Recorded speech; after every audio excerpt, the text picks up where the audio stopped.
अल्लाहुम्मा लअन क़ातिली फ़ातिमता ज़हरा सलामुल्लाहि अलैहा। रहमल्लाहु मन क़रअल फ़ातिहा।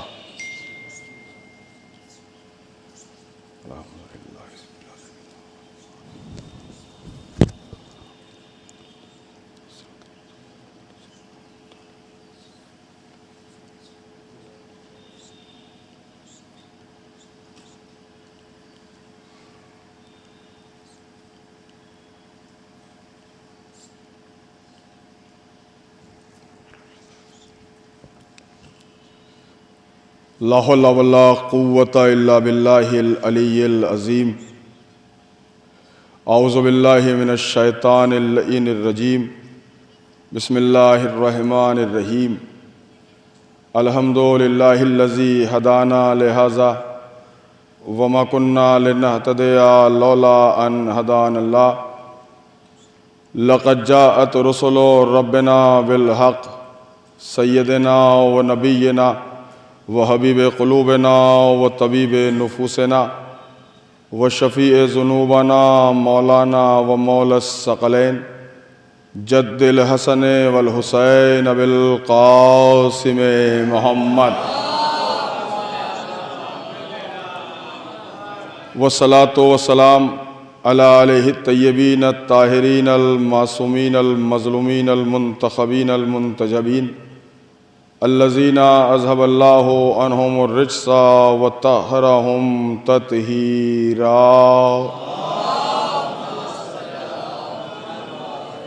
व लानतुल्लाहि दाइमतिल बाक़ियतु अला अदाइहिम व गासिबि हुक़ूक़िहिम व मुनकिरि फ़ज़ाइलिहिम व अज़मतिहिम व अतशिहिम अजमईन मिन यौमिना हाज़ा इला यौमिद्दीन।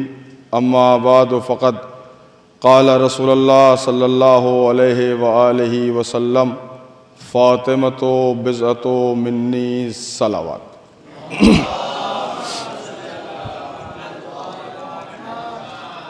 हाज़रीन गिरामी क़द्र, बरादरान ईमानी और बुज़ुर्गान मिल्लत, अय्याम अज़ाए फ़ातिमिया के हवाले से आपने इस फ़र्श अज़ा का एहतमाम किया है और यकीनी तौर पर खुशनसीब हैं वो अफराद कि जो बीवी के नाम पर फ़र्श अज़ा बिछाते हैं। आपकी खुशनसीबी के लिए इतना ही काफ़ी है कि ख़ुद शहज़ादी कौनैन ने हर एक को अपने जनाजे में शरीक होने के काबिल नहीं समझा।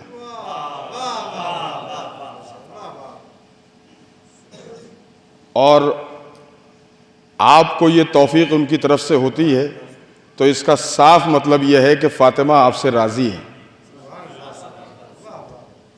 सबसे बड़ी दलील तो यह है कि आपका वजूद ना होता अगर उनकी दुआ ना होती। हम में से कोई ना होता अगर वो दुआ ना देती। जाहिर है कि उनकी दुआ से वजूद में आए हैं तो हम उनका जिक्र ना करेंगे तो कौन करेगा। आप मुसलसल सुनते रहते हैं और अभी माशाल्लाह आगाज़ हो रहा है सिलसिला का आपके वतन में, तो मुसलसल सुनेंगे भी बीवी के हवाले से। आप ये देखें कि सारी कायनात में मुसलसल 20-22 रोज़ से शहज़ादी के हवाले से तज़किरा हो रहा है। साजिश ये थी कि फ़ातिमा का ज़िक्र जो है वो ख़त्म हो जाए, लेकिन अल्लाह का निज़ाम यह है कि फ़ातिमा के हक़ मारने वालों का तज़किरा नहीं होगा बल्कि फ़ातिमा का ज़िक्र होगा। और यही सबब है कि दुनिया भर में आलीशान एहतमाम है ज़िक्र के हवाले से। मैंने बहुत मशहूर और मारूफ़ हदीस पढ़ी है आपकी खिदमत में, जिसका तर्जुमा और जिसके मानी और मतालिब और मफ़ाहीम यहाँ बैठे हुए बच्चे के जहन में भी हैं कि फ़ातिमा का तारुफ़ वो करा रहा है कि जो कायनात का सबसे बड़ा इंसान है। अल्लाह ने नबी से आला, नबी से अफजल और नबी से बड़ा तो किसी को बनाया नहीं। उन्होंने बताया कि फ़ातिमा क्या है, उन्होंने समझाया कि फ़ातिमा क्या है।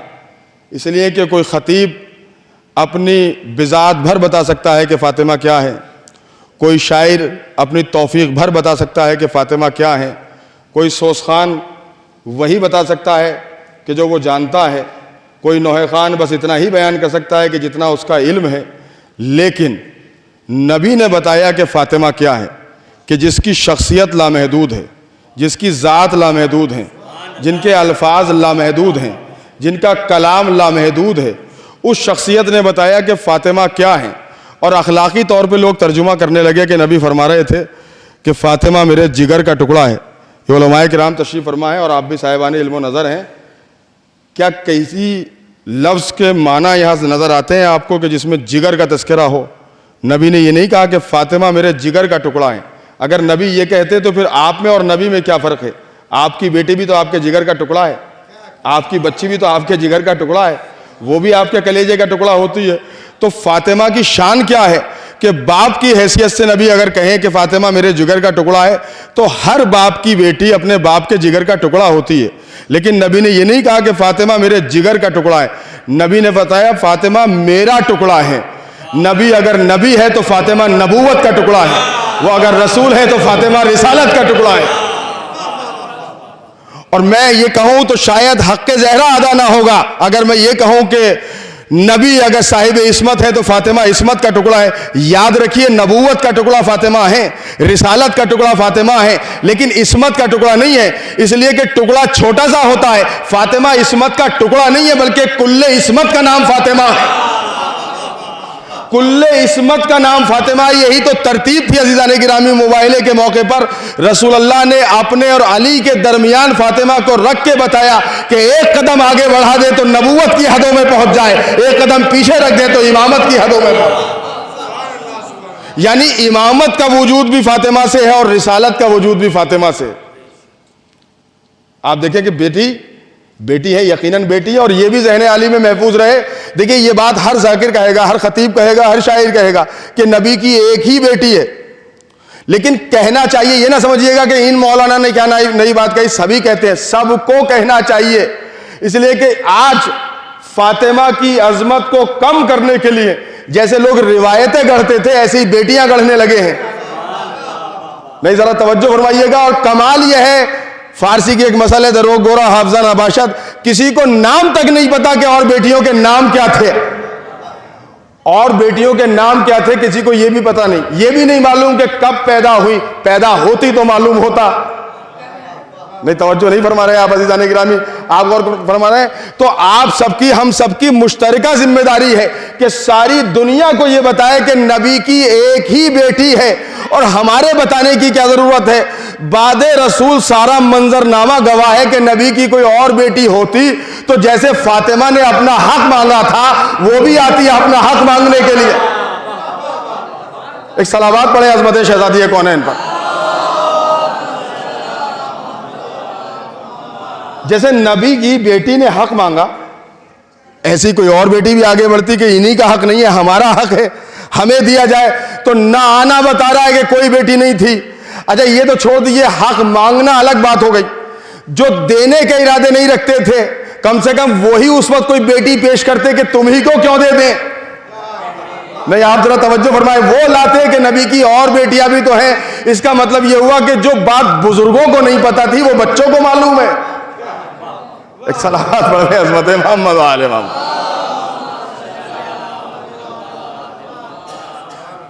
तो फातिमा क्या है? मेरे जिगर का टुकड़ा है? नहीं, जिगर का टुकड़ा नहीं है, फातिमा मेरा टुकड़ा है। जुज़्वे रिसालत का नाम फातिमा है, जुज़्वे नबूवत का नाम फातिमा है। अच्छा, बात आई थी मुतालिबा हक की, और मुझे हुक्म भी था कि कुछ उस हवाले से ज़रूर तज़किरा कर दूं आपकी खिदमत में। और इसलिए भी ज़रूरी है कि अगर इन दिनों में जिक्र ना होगा तो कब होगा? वो हक जो फातिमा का था और जिसको न देने के लिए हजार तावीलें पेश की गई, अगर उस हक का तज़किरा इन दिनों में ना होगा तो कहां होगा? और मिंबर तो रखा ही इसलिए गया है कि हक़ अहले बैत बयान हो। अब अगर हक़ अहले बैत बयान होने से किसी की तौहीन होती है तो वो अपने मुक़द्दसात का इलाज कराए जाकर। नहीं अज़ीज़ाने गिरामी, वो अपने मुकद्दसात का इलाज कराए जाकर वो ये सोचे कि उसने फातिमा के मुखालिफ को अपने मुकद्दसात में शामिल क्यों किया। देखिए जुमला तो गहरा था अज़ीज़ान गिरामी। मैं समझता हूँ सिर्फ जिम्मेदारी मौलाना वजीहुल साहब की नहीं थी कि वो इस पर हौसला अफजाई करते, आप सबकी भी जिम्मेदारी बनती थी। मैं बल्कि बड़े आसान लफ्ज़ों में आपकी खिदमत में अर्ज़ कर रहा हूँ कि अगर गासिबान फिदक के हवाले से जिक्र हो और किसी को बुरा लगे तो वो हमारे तस्करे पर बुरा ना माने, बल्कि ये सोचे कि फातिमा का हक मारा क्यों गया। अरे कितने भोले लोग हैं, इतनी सी बात नहीं समझते, जो फातिमा का हक मार ले वो तुम्हारा हक कैसे दे देगा। अज़ीज़ान गिरामी याद रखिए, फातिमा भी हक लेने नहीं गई थी, फातिमा फिदक लेने नहीं गई थी। फातिमा को फिदक नहीं चाहिए था। फिदक क्या चीज़ है? पहली बात तो इसको सुन लें, जो लफ्ज़ है मुझे थोड़ा सा इतराज़ है और मौलामा की ताईद चाहता हूँ, अगर मैं सही हूँ और अगर मैं गलत हूँ तो इस्लाह चाहता हूँ अपनी। जो इतराज़ है एक लफ्ज़ पर वो ये है कि इसको बाग़ फिदक तक महदूद कर दिया जाता है। ये सिर्फ बाग नहीं है बल्कि पूरी जागीर फिदक है और बाग उसी का एक हिस्सा है। बाग उसी जागीर फिदक का हिस्सा, सिर्फ बाग का मुतालबा नहीं है बल्कि जागीर फिदक का मुतालबा है। और जागीर फिदक एक अहम जागीर है, बहुत बड़ी जागीर है। तो फातिमा को इतनी बड़ी जागीर भी नहीं चाहिए, पूरी कायनात भी फातिमा को नहीं चाहिए। क्या करेंगी वो जागीर लेकर? इसलिए कि फातिमा तो वो है कि अगर ये ना होती तो अल्लाह ने कहा कि मैं नबी को भी पैदा ना करता। मैं हदीस कुदसी पढ़ रहा हूं आपकी खिदमत में। क्या कहा था अल्लाह ने आवाज़ दी थी, ए नबी अगर कायनात को, अगर तुम्हें खल्क करना मकसूद ना होता तो मैं कायनात को पैदा ना करता, और अगर अली को खल्क करना मकसूद ना होता तो मैं तुम्हें भी पैदा ना करता, और अगर फातिमा को दुनिया में लाना मकसूद ना होता तो ना तुम्हें पैदा करता ना अली को पैदा करता। आप क्या सुन रहे हैं? फातिमा की अजमत के लिए इतना ही काफी है। अल्लाह ने ऐलान किया ये बीवी इतनी बड़ी बाकमाल है कि वजूद रिसालत और इमामत इसी का मरहून मिन्नत है। जरा गौर करें अज़ीज़ान गिरामी, ये फजाइल हैं, ये फातिमा की अजमत है, ये फातिमा का कमाल है कि अगर वजूद फातिमा ना हो तो वजूद रिसालत नामुकम्मल है, अगर वजूद फातिमा ना हो तो वजूद इमामत नामुकम्मल है। नबूवत की बका का नाम भी फातिमा है, इमामत की बका का नाम भी फातिमा है। नबी का नाम बाकी है तो फातिमा की वजह से, इमामत अगर बाकी है तो फातिमा की वजह से। सादात किराम भी तशरीफ फरमाए। मैं आपसे कहूं, मैंने जो जुमला कहा कि नबी का नाम रोशन फातिमा की वजह से, बिला वजह नहीं कहा। आप जब जाते हैं आप कहते हैं बड़े फख्र से सीना तान के कहते हैं हम आले रसूल हैं। आले रसूल क्यों हैं? अल्लाह ने नबी को 3 बेटे दिए, तीनों बेटे ले लिए, उनसे नस्ल नहीं चली, तो आप उनकी आल कहाँ गए? आल का सिलसिला तो खत्म हो गया, तो आप आले रसूल कैसे? तो यहाँ के मीर साहब बुरा मान के कहेंगे मौलाना कैसी बातें कर रहे हैं, हम आले रसूल हैं। अरे भाई सवाल यह है कि आप आले रसूल हैं कैसे? जब नबी के बेटे से उनकी नस्ल आगे नहीं बढ़ी तो आले रसूल कहां से आ गई? कहा अल्लाह ने फातिमा के जरिए उनकी नस्ल को आगे बढ़ा दिया और ये एहतमाम किया कि मुगल खत्म हो गए, बनी उमैया खत्म हो गए, बनी अब्बास खत्म हो गए, बड़े बड़े बादशाहों की नस्लें खत्म हो गई, बड़े बड़े रईसों की नस्लें खत्म हो गई, बड़े बड़े जमींदारों की नस्लें खत्म हो गई। अगर कोई नस्ल खत्म ना हो सकी तो वो नस्ल रसूल है, अगर कोई औलाद खत्म ना हो सकी तो वो औलाद रसूल है। अल्लाह ने आवाज दी मैं खालिक मुतलक हूं, मैं चाहूं तो बेटी से इतनी बड़ी नस्ल दे दूं कि दुनिया मिटाना भी चाहे तो मोहम्मद का नाम ना मिटा सके।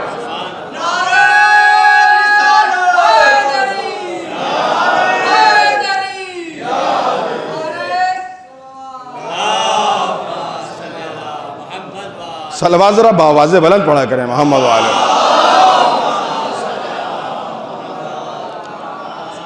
आप बताएं बनी उमैया की सल्तनत बहुत बड़ी थी ना, क्या उनमें का कोई है? अगर कोई होता तो फख्र से कहता कि हम उनकी नस्ल के हैं। अरे ये दावा तो छोड़ दिए, बनी उमैया की एक बदनामे ज़माना शख्सियत को, बदनामे ज़माना शख्सियत भी उस जात के मुनाफी नहीं है। बनी उमैया के बदनामे ज़माना इंसान को एक ने रजी अल्लाह कह दिया था, आज तक घराना नसीब ना हुआ। नहीं पहुंचे आप अज़ीज़ान गिरामी। उसने अपनी जबान से, जिसको जाकिर नालायक कहते हैं, उसने एक बार अपनी जबान से कह दिया था इसको भी रजी अल्लाह कहना चाहिए, ये कातिबे वही का बेटा है। अमा तुम कातिबे वही के बेटे को रजी अल्लाह कहते हो, अल्लाह तो कातिबे वही को भी रजी अल्लाह नहीं कहता। जब बाप ही रजी अल्लाह नहीं है तो उसका बेटा रजी अल्लाह क्या होगा। अब वो रजी अल्लाह कोई किसी को माने ना माने, हमारी समझ में तो इस लफ्ज की औकात समझ में आ गई कि जब यजीद को रजी अल्लाह कहा जा सकता है तो फिर किसी को भी रजी अल्लाह कहा जा सकता है। नहीं अजीज़ान गिरामी, देखिए पिहानी के गैरतमंद लोग बैठे हैं। मैं एक जुमला नजर करने जा रहा हूं पूरी जिम्मेदारी से, तवज्जो फरमाइएगा। जब रजी अल्लाह यजीद को कहा जा सकता है तो फिर किसी को भी कहा जा सकता है। जब इतना बड़ा मुजरिम मुजरिमों की नजर में रजी अल्लाह हो सकता है, और अब जरा तरकीब लफ्जी पे गौर कीजिए, रजी अल्लाह ताला अन्हु, मैं किसी के मुकद्दसात की तौहीन नहीं कर रहा हूं, लेकिन जो आले मोहम्मद का मुखालिफ है वो हो सकता है कि कुछ लोगों की नजर में मुकद्दस हो, आले मोहम्मद के चाहने वालों की नजर में वो मुकद्दस नहीं हो सकता। इसलिए कि मुकद्दस होने की पहचान ये है कि सिलसिला आले मोहम्मद से हो।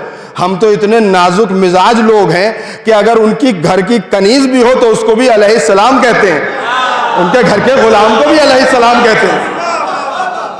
क्या बात कर रही है दुनिया, ना मालूम किस ख्वाब गफलत में है। हम तो कंबर को अलैहिस्सलाम कहते हैं, हम तो फिजा को सलामुल्लाह अलैहा कहते हैं।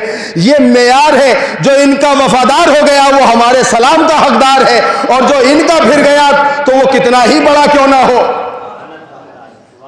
वो लानत ही का हकदार है। तो मैं ये अर्ज कर रहा था, रजी अल्लाह ताला अन्हु की तरकीब लफ्जी ये है, मदरसे से आप सबका सिलसिला है माशाल्लाह अल्हम्दुलिल्लाह, तो ये बारीकियां तो आपकी समझ में आसानी से आती ही होंगी। रजी अल्लाह ताला अन्हु ये जुमला दुआइया जुमला है। आप दुआ करते हैं परवरदिगार इनसे राजी हो जाए, ये दुआ है, लेकिन अब ये अल्लाह की मर्जी है कि वो किसी की दुआ कबूल करे या ना करे। भाई दुआ ही तो कर सकते हैं ना आप, राजी हो जाए, लेकिन अल्लाह की मर्जी है कि वो दुआ कबूल करे या ना करे। लेकिन अलैहिस्सलाम एक फैसला है कि ये वो है जिन पर अल्लाह के सलाम आते हैं, जिन पर अल्लाह के दुरूद आते हैं। भाई याद रखिए, जो लोगों की नजर में रजी अल्लाह हो वो खाकी हुआ करता है, जिसपे अल्लाह सलाम भेजे वो नूरी होते हैं, जिन पर अल्लाह सलाम भेजे। और अल्लाह भी ऐसी सलाम नहीं भेजता बल्कि मुकद्दस फरिश्तों के जरिए सलाम कहलाता है। तो जरा फर्क पहचानिए। इसलिए शायद हुक्म है कि आप इनको रजी अल्लाह, आप दुआ, आप कौन होते हैं। एक मरदूद ने पाकिस्तान से कहा था कि नहीं, इनको भी रजी अल्लाह कहना चाहिए, आले मोहम्मद को भी। आले मोहम्मद को रजी अल्लाह उनके बारे में कहना चाहिए जिनके बारे में शक हो कि अल्लाह राजी है या नहीं है। नहीं, यहां पे तवज्जो नहीं फरमाई। रजी अल्लाह उनको कहना चाहिए जिनके बारे में शक हो कि अल्लाह उनसे राजी है या नहीं है, लेकिन जिनके बारे में यकीन हो। और यकीन की बात तो छोड़िए, अल्लाह ने ऐलान किया जिनसे ये राजी है उनसे मैं राजी हूं। तो आज के बाद दुआ बदल दो, ये दुआ ना करो कि अल्लाह राजी हो जाए, दुआ करो कि फातिमा राजी हो जाए। और हमारी नजर में भी मोहतरम वो है कि जिससे फातिमा राजी हो, जिससे फातिमा राजी हो। भाई रजी अल्लाह वही तो होगा जिससे अल्लाह राजी होगा। और अल्लाह किससे राजी है, अल्लाह किससे राजी है, अल्लाह उससे राजी होगा कि जिससे फातिमा राजी होगी। नबी ने इरशाद फरमाया ना, जिसने इससे मोहब्बत की उसने मुझसे मोहब्बत की, और जिसने मुझसे मोहब्बत की उसने खुदा से मोहब्बत की, और जिसने इनको अजियत दी उसने मुझे अजियत दी। अब एक जुमला सुनिएगा पूरी तवज्जो से, जिसने फातिमा को अजियत दी उसने मुझ मोहम्मद को अजियत दी, जिसने मुझे अजियत दी उसने खुदा को अजियत दी। नबी ने बताया कि फातिमा हद फासिल का नाम है हक और बातिल के दरमियान। गिरामी, फातिमा हद फासिल का नाम है हक और बातिल के दरमियान। जिससे फातिमा राजी है वही हक पर है, जिससे फातिमा नाराज है वही बातिल पर। अब क्या नाम भी ले दूं आपकी खिदमत में जो वसीयतनामे में है, फिर आप कहेंगे मौलाना कुछ ज्यादा ही हो गया ये तो। मैं क्या नाम पढ़ दूं, सारी जिम्मेदारी मेरी थोड़ी है, आपकी भी तो जिम्मेदारी है। जिससे फातिमा राजी उससे नबी राजी, और जिससे नबी राजी उससे खुदा राजी। अब मैं जुमला कहूं आपकी खिदमत में, फातिमा का मुजरिम एक ही वक्त में 3 शख्सियतों का मुजरिम है। वो फातिमा का भी मुजरिम है, वो नबी का भी मुजरिम है, वो अल्लाह का भी मुजरिम है। वो फातिमा का मुजरिम, वो नबी का मुजरिम, वो अल्लाह का भी मुजरिम है। और जो अल्लाह का मुजरिम हो वो तुम्हारी नजर में सहाबी हो सकता है, हमारी नजर में तो मुसलमान भी नहीं। भाई मुसलमान कौन है, मुसलमान कौन है, मुसलमान कौन है। इस्लाम में दाखिल होने की शर्त क्या है? कहा जी कलमा पढ़ ले बस। उसने कहा कि ऐसा कीजिए भाई मौलाना, मेरे पास जो ये बागात हैं, मैं 4 बाग इस्लाम के नाम कर रहा हूँ, लेकिन मैं रहूँगा वही जो हूँ। तो उसकी इस नेकी के बदले में कोई मौलाना साहब उसको मुसलमान होने की सनद देंगे? कहा नहीं, मुसलमान तो नहीं होगा। कैसे होगा? कहा कुछ न दे, इस्लाम को कुछ नहीं चाहिए, कुछ न दे, बस अपनी ज़बान से इकरार करे कि अल्लाह एक है, मोहम्मद उसके रसूल हैं, और हकीकी इस्लाम में अगर दाखिल होना चाहता है तो यहाँ गवाही अधूरी न छोड़े। वो गवाही जरूर चाहिए कि जिसके मुकम्मल होने पर रिसालत का दारोमदार है। भाई नबी की विलायत अली अलैहिस्सलाम को जो आज मुस्तहबात और वाजिबात और मुबाहात की बहस में वो ऐसे छेड़ते हैं जैसे सारी फिक़्ह यही जानते हैं। कमाल है, ये मुस्तहब है, ये मुस्तहब है, ये मुस्तहब है। कैसे मुस्तहब की बात कर रहे हो? अली वलीउल्लाह कहे बगैर जब नबी की रिसालत मुकम्मल नहीं है तो किसी का कलमा क्या मुकम्मल होगा?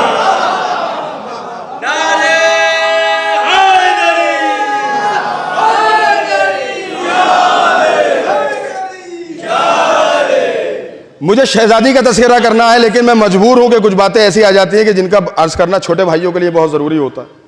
आपने जो बुजुर्ग हैं इस बात की गवाही देंगे। ये इसलिए कह रहा हूं छोटे भाइयों के लिए कि अब ज़रा माहौल ज़रा ख़राब है। हमारे लिबास में भी कुछ लोग सुपारी लिए हुए आ रहे हैं उधर से, और उनकी अपनी मजहबी नेतागिरी है और वो कौम को झोंकना चाहते हैं। इसलिए इस गलतफहमी को दूर करना बहुत ज़रूरी है।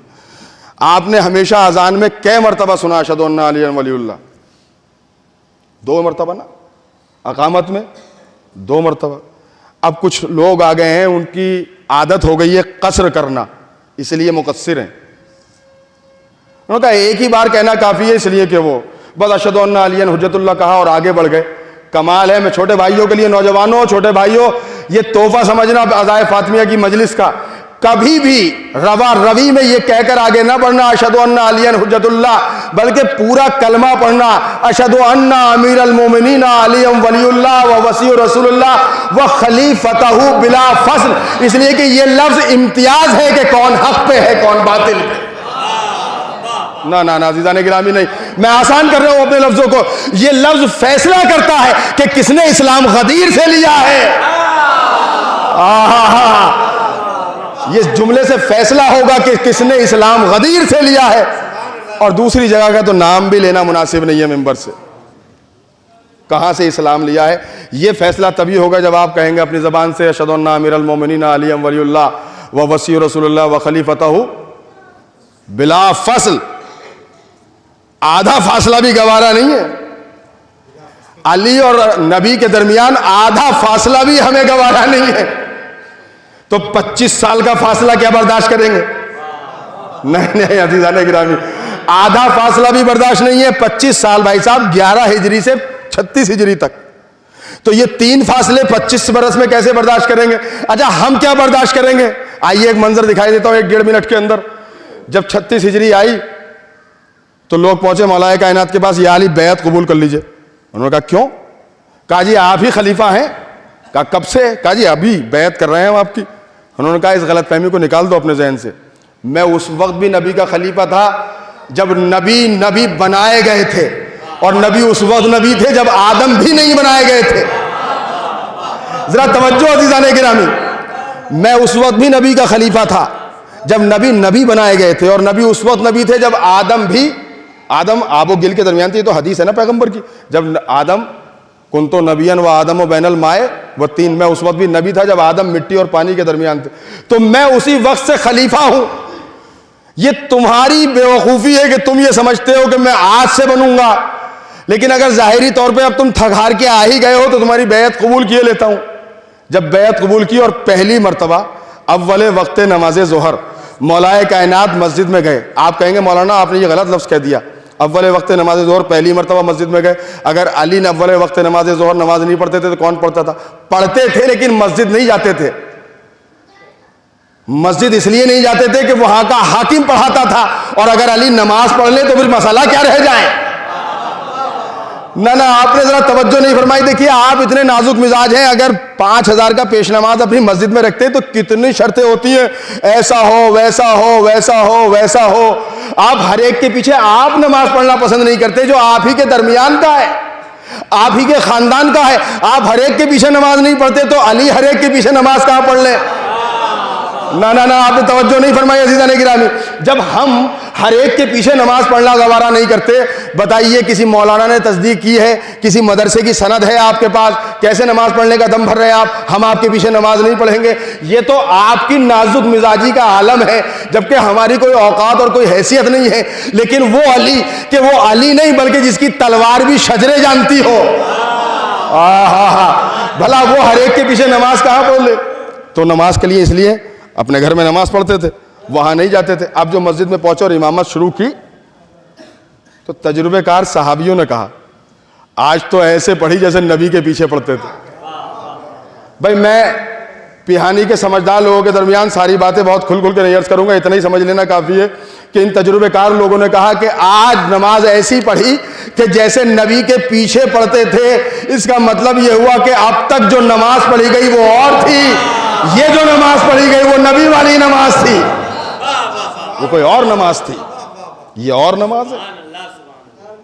तो हम मुकम्मल नहीं होते, इसलिए कि इस किला विलायत की मुहाफिजा अव्वल का नाम फातिमा है। आहा, अल्लाह अकबर। इस खराब दौर में कि जब बगदाद की दीवारों में चुनवाए गए, अफगानिस्तान में मारे जा रहे हैं, पाकिस्तान में मारे जा रहे हैं, लेबनान में मारे जा रहे हैं, जगह जगह मारे जा रहे हैं, लेकिन जितने मारे जा रहे हैं उससे ज्यादा नजर आ रहे हैं। इसमें आपकी हिकमत का कमाल नहीं है, फातिमा की दुआ का कमाल है। अल्लाह अकबर। सलावत पढ़े अज़मत फातिमा ज़हरा सलामुल्लाह अलैहा।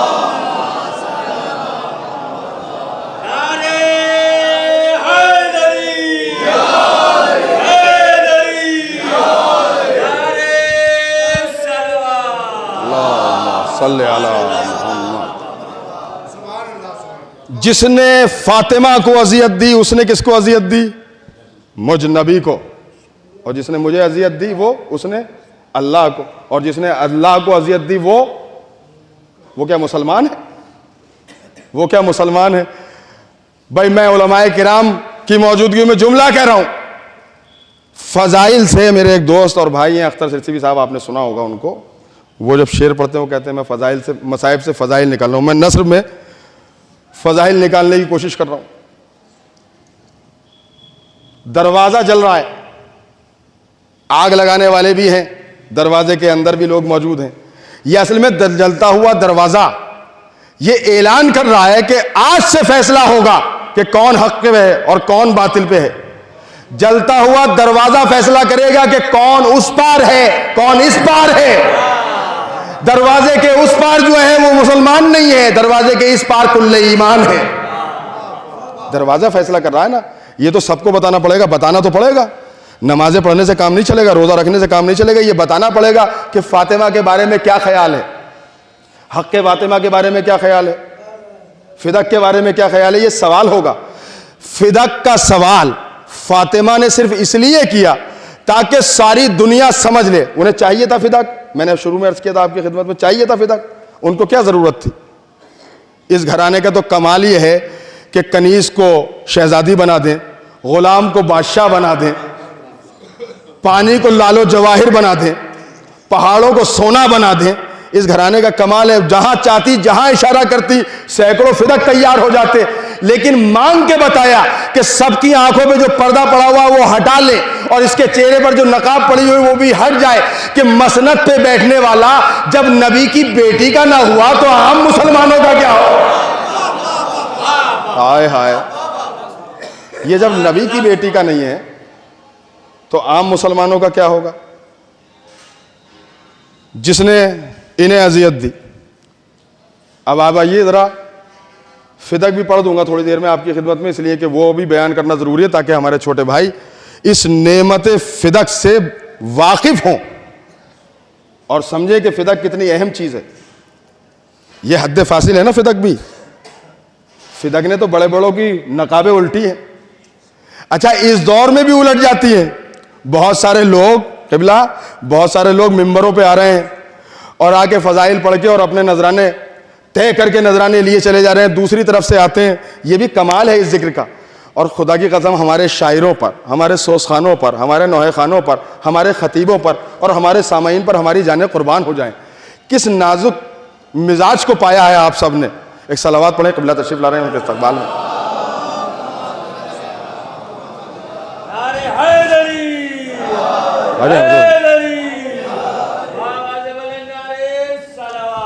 इजाज़त, जाने कुर्बान हो हमारी नौहे खानों पर, शायरों पर, ख़तीबों पर, सामाईन पर। मैं आपके तजुर्बे की बात कह रहा हूं, आप सबको तजुर्बा है।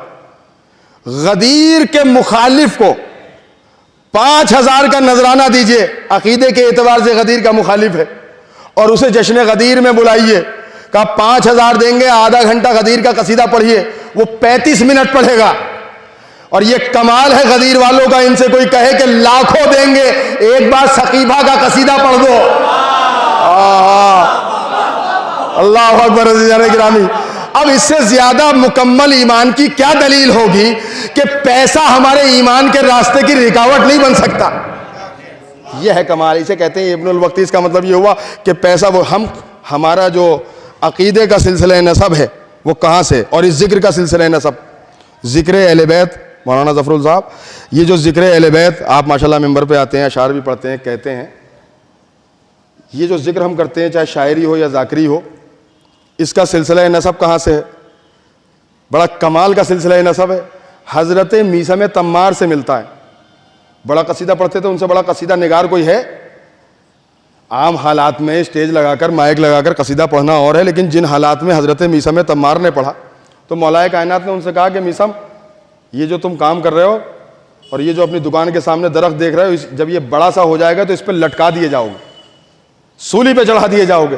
कहा क्यों मौला? कहा हमारे जिक्र के जुर्म में।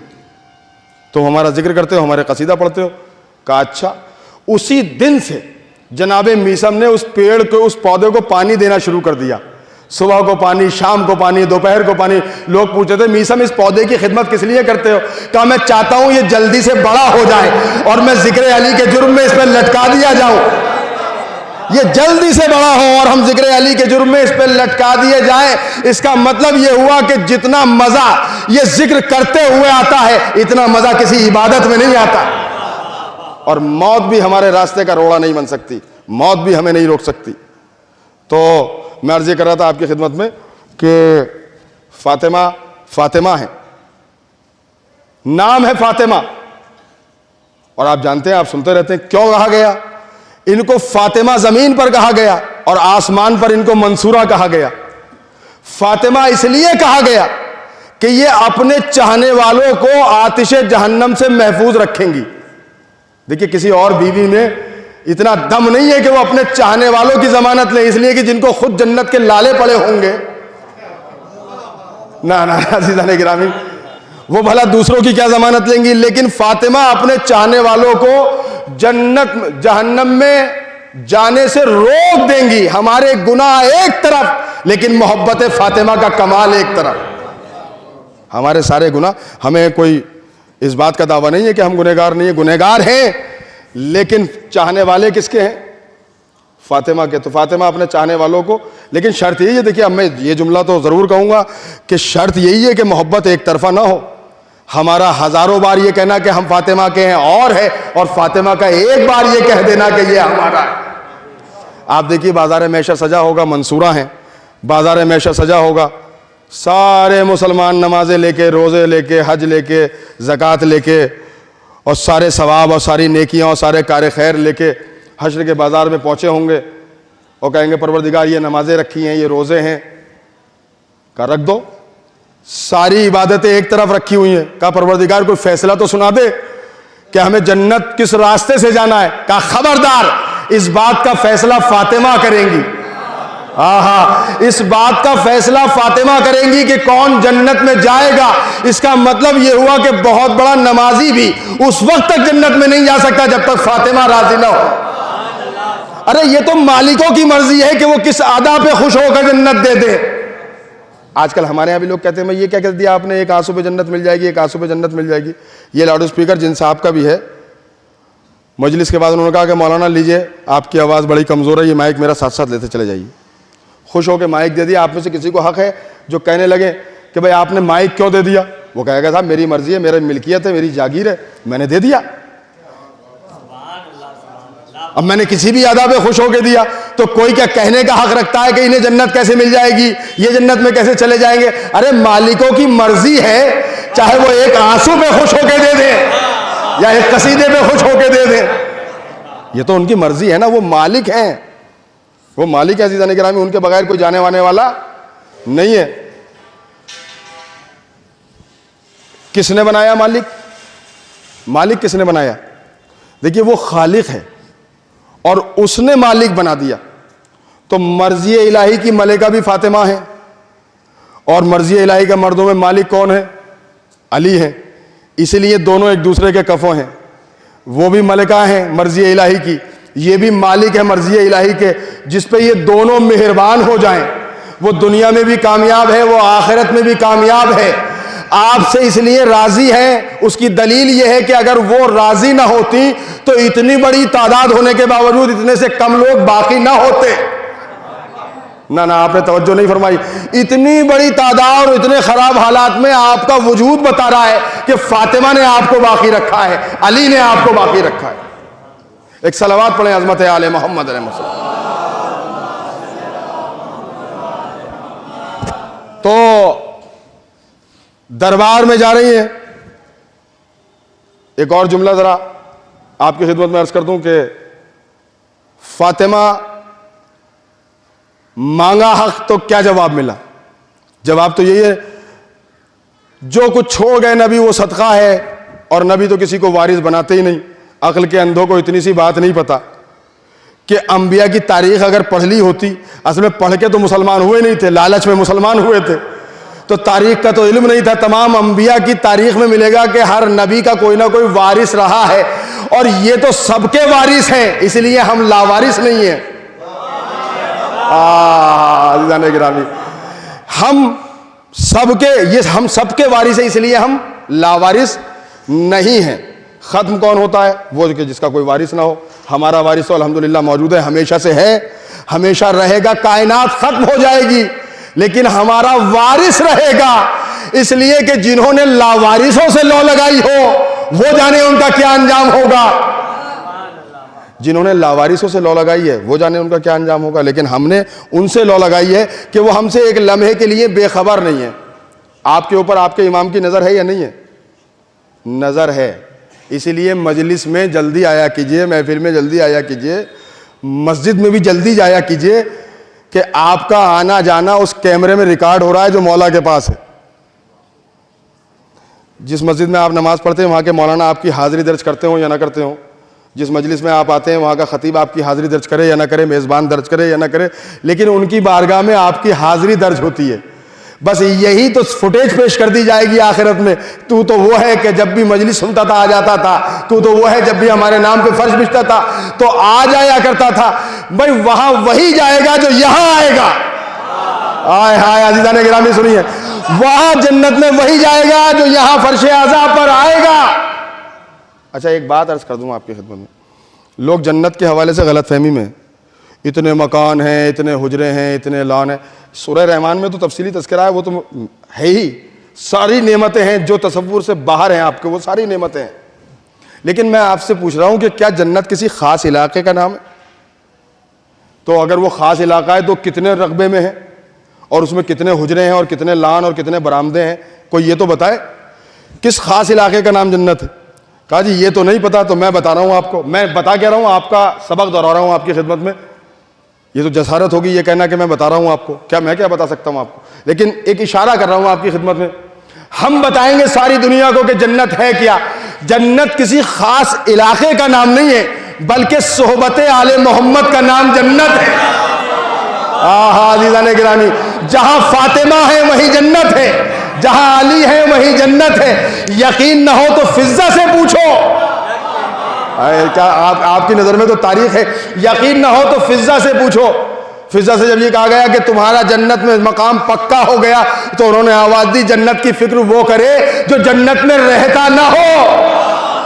अब मैं आपसे पूछ रहा हूँ, फर्श आज़ा पर जब फातिमा मौजूद है, अली मौजूद है, हसन मौजूद है, हुसैन मौजूद है, अल्लाह अकबर, अल्लाह अकबर। जब फर्शे अज़ा पे पंजतन मौजूद है तो हमारी जन्नत तो यही है।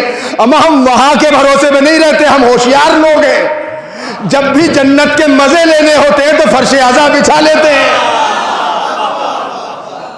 ऐसे नहीं सुनना चाहिए था आपको ये जुमला अज़ीज़ान गिरामी।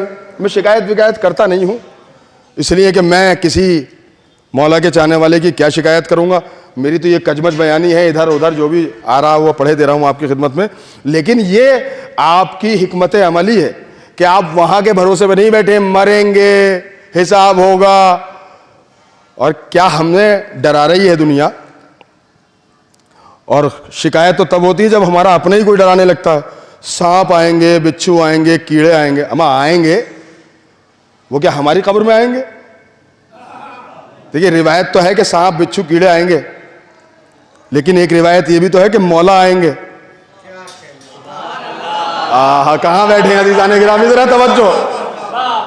देखिए, मैं बहुत आहिस्ता से, बड़े आराम आराम से पढ़ देता हूं ताकि छोटे बच्चों के जहन में ये बात महफूज हो जाए और हमारे भाइयों के जहन में। रिवायत है कि सांप, बिच्छू, कीड़े, हशरातुल अर्ज़ आएंगे और जरा सी देर में कला कुमा। कुछ तो ऐसे बदनसीब होंगे कि उनके वारिस दफन करके घर नहीं पहुंच पाएंगे, ये खत्म हो लेंगे। लेकिन क्या हम हमारी कब्र में भी आएंगे? अगर हमारी कब्र में आते तो कब्र के सरहाने बैठकर मौलाना साहब तलकीन में ये भी बताते कि भाई होशियार रहना, जरा दाएं तरफ से ये कीड़ा आ सकता है, बाएं तरफ से वो कीड़ा आता है। ये तो बताते ही नहीं, ये तो बताते ही नहीं। हमेशा यही बताते हैं कि फरिश्ते आएंगे और ये सवाल करेंगे, बस। कहां है अज़ीज़ान गिरामी? फरिश्ते आएंगे और बस यही सवाल करेंगे। कौन से सवाल? 6 सवाल, 7वां कोई सवाल नहीं। तुमने नमाजें पढ़ी है, तुम जानो। तुमने रोजे रखे, तुम जानो। तुमने सारे काम किए, तुम जानो। लेकिन तुमसे कब्र में नहीं पूछा जाएगा कि किस मौलाना के पीछे नमाज पढ़ते थे। नमाज इफ्तार से पहले ही पढ़ लिया करते थे या इफ्तार के बाद पढ़ते थे।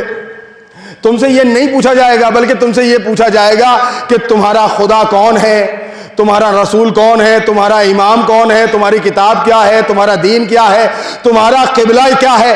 कमाल है अज़ीज़ान गिरामी, अगर तवज्जो हो गई तो लुत्फ आ जाएगा। मैं छोटे भाइयों के लिए नजर कर रहा हूं। सवाल है 6 और इन 6 सवालों में 3 सवाल अबू तालिब के घर के। आय हाय, अल्लाह अकबर। इन 6 सवालों में 3 सवाल अबू तालिब के घर के। तेरा नबी कौन, तेरा इमाम कौन, तेरी किताब क्या। एक बात समझ में नहीं आई, जब पूछ लिया था कि नबी कौन तो फिर इमाम पूछने की क्या जरूरत है? कहा नहीं, यही तो जरूरत है। बहुत सारे लोग हैं जो नबी मान के खामोश हो जाते हैं, नबूवत से आगे बढ़ते ही नहीं। उनके शजरे की तीरगी उन्हें आगे नहीं बढ़ने देती, उनके खून की स्याही उनको आगे नहीं बढ़ने देती। भैया देखिए, इमामत तक पहुंचने के लिए सबसे बड़ी शर्त तो यही है। अब आप कोई माने या ना माने, अगर कोई ये कहने लगे मौलाना ये तो कुछ समझ में नहीं आए, लेकिन सच्चाई यही है कि नबूवत के बाद जब इमामत के सिलसिले में कदम रखेगा तो वही रखेगा कि जिसकी रगों में पाक खून होगा। शर्त है वहां पर। तो सवाल क्या होगा? 6 सवाल हैं। तो मौलाना आपने ये नहीं बताया कि भाई कीड़े किधर से आएंगे, हमारे कब्र की दाईं तरफ से आएंगे, बाईं तरफ से आएंगे। कहा हम क्यों बताएंगे भाई, इसकी कब्र में थोड़ी जाने जो इसे बताएं हम। रिवायत है कि कीड़े आएंगे, लेकिन यह भी रिवायत है कि अली आएंगे। तो यह तो तय हो गया कि हमारी कब्र में सिर्फ वो आएगा कि जो अली है। कुछ लोग ऐसे होंगे जिनकी कब्रों में कीड़े आएंगे, कुछ लोग ऐसे होंगे जिनकी कब्र में अली आएंगे। जहां कीड़े आएंगे वहां अली नहीं आएंगे, जहां अली आएंगे वहां कीड़े नहीं आएंगे। अमा किसी कीड़े की मजाल किया अली के पास, तो वो भी नहीं आया कि जिसको अजदहा कहा जाता था। जब उसकी कोई औकात नहीं थी, छोटे मोटे कीड़ों की क्या औकात है।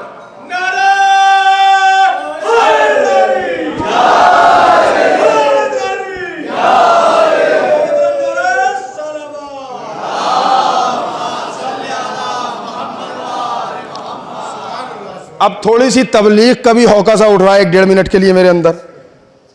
15-16 साल मदरसे की रोटियां भी खाई हैं, माले इमाम खाया, खूब खाया है और अभी तक खा रहे हैं।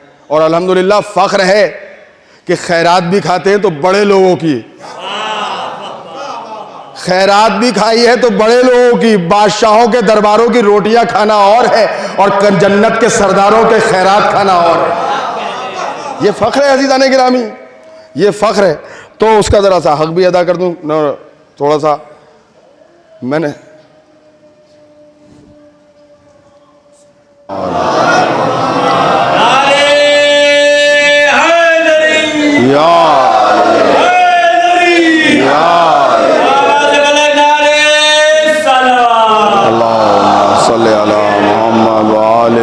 थोड़ा सा आगे आ जाएं, सलवात पढ़ते हुए आगे।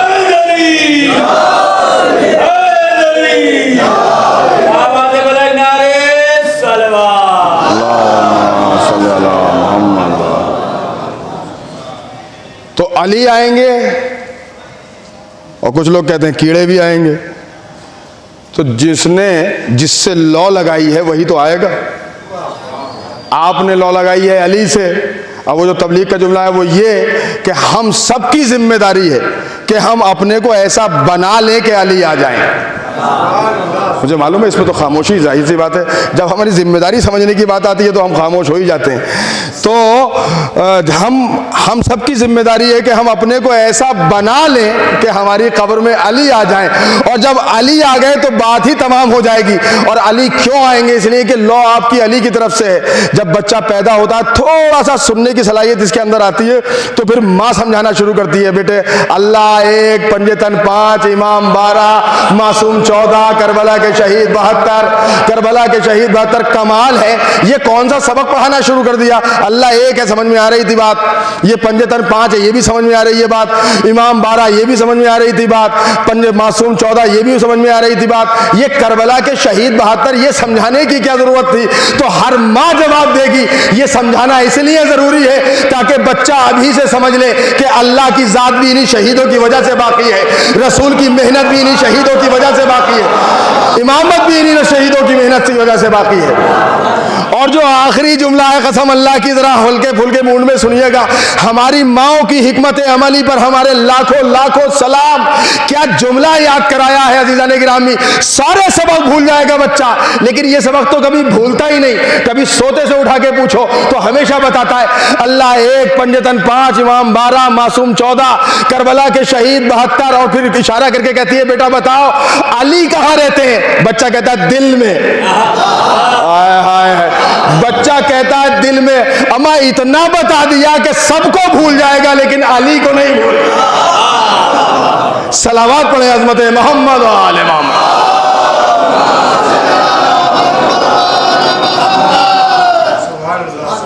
देखिए थोड़ा सा फर्क है इन शख्सियतों में और दूसरी शख्सियतों में, इसलिए हमारे अकीदे और ईमान पे लोग बहस करते हैं। हम बड़े मजबूत ईमान के लोग हैं, छोटी मोटी चीज़ें हमारी समझ में आती नहीं है। मैं आपसे पूछूं, कभी कभी जो में तबलीग में आकर हमारी लिबास में इसी मिंबर पे आने वाले कह देते हैं वो आप जो हैं वो नमाज पढ़ा कीजिए, अली भी तो नमाजी थे, हुसैन भी तो नमाजी थे। मैं आपसे पूछ रहा हूँ हुसैन नमाजी थे? डरिए नहीं बिल्कुल। क्या हुसैन नमाजी थे? क्या हुसैन मुसलमान थे? जी नहीं, हुसैन नमाजी नहीं थे बल्कि हुसैन नमाज थे। अल्लाह अकबर। नहीं, आपने कद्र नहीं की जुमले की। हुसैन नमाज थे, हुसैन मुसलमान नहीं थे बल्कि हुसैन दीन थे।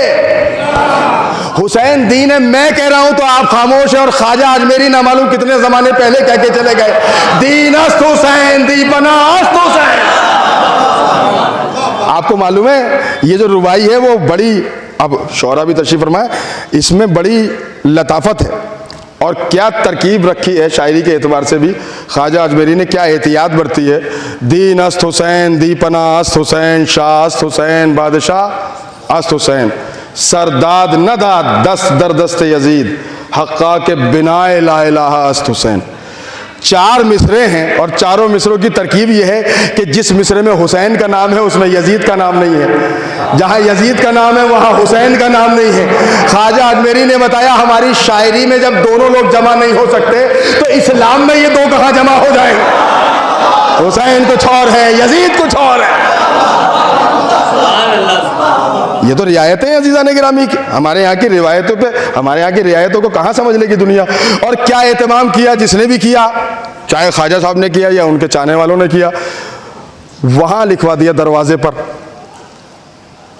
आप तो एक सफ़र तो हमारे साथ ही किया आपने ख्वाजा साहब की दरगाह का, तो वो लिखा हुआ है शाह हुसैन। ज़रूरत क्या थी दरवाजे पे लिखवाने की? अगर मेरी तहकीक में थोड़ा बहुत भी दम हो तो दुआएं चाहता हूँ आपकी। क्या ज़रूरत थी वहाँ लिखवाने की भाई?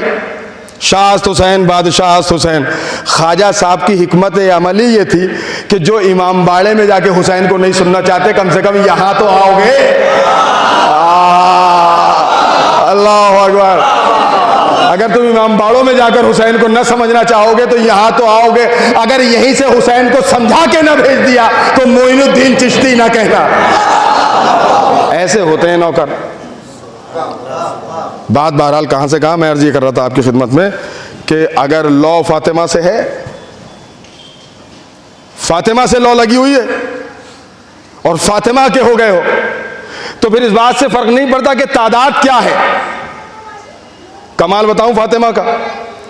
कमाल यह है कि अगर कोई इनकी कनीज बन जाए, शर्त यह है कि ये अपनी जबान से अपनी कनीज कह दें। तो फिजा की के शरफ में तो किसी को कोई शक ही नहीं है। फिजा फातिमा की कनीज थी और कनीजी के शरफ ने इतना आला बना दिया कि हसनैन मां कह के पुकारने लगे। अज़ीज़ान गिरामी देखिए, हसनैन मां कह के पुकारने लगे, ज़ैनब उम्मे कुलसूम मां कह के पुकारने लगी। अब देखिए, मैंने ये जुमला बिला वजह नहीं कहा, एक बड़ी अहम बात की तरफ ला रहा हूं आपको। बात बहुत अहम है, अगर छोटे भाइयों के अज़ान आलिया में महफूज हो जाए तो इंशाअल्लाह याद रखेंगे।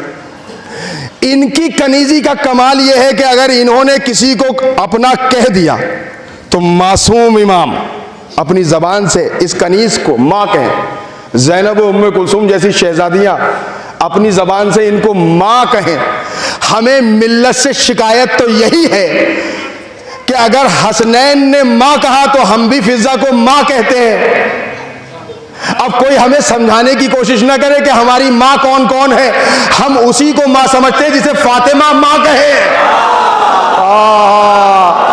ना अरे मैं पिहानी के गैरतदार सादात के दरमियान जुमला नजर करने जा रहा हूं। आप ज्यादा बाखलाक हैं या जनाब फातिमा? आप ज्यादा बाखलाक हैं या हसनैन करीमैन?